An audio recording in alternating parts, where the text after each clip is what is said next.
এই বাপ, তোমরা যারা চিন্তা করো না, তোমরা বলো না বাজান, বলো না এই দরদি ভাই চিৎকার করে বললাম, তুমি যদি বলো তোমার পায়ে ধরতে, আমি পায়ে ধরতে রাজি।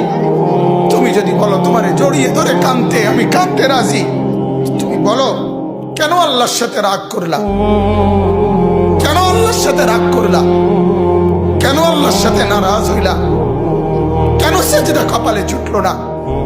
কেন মালিকের সাথে সারাদিনের এত কিছুর বিনিময়ে আল্লাহ তাআলা একটা মিস কল দিলে, 2 সেকেন্ডের একটা মিস কল দিলে বন্ধু তুমি টের পাও তোমার মোবাইলে মিস কল আসছে।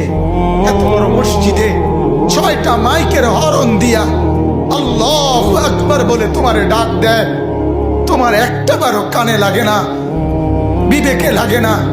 তোর মতো শক্ত ডাকাত, তোর মতো পাষাণ বেটা আর কে হইতে পারে? বেটা কথা বলেন না কেন? তুই ডাকাত, কত বড় ডাকাত!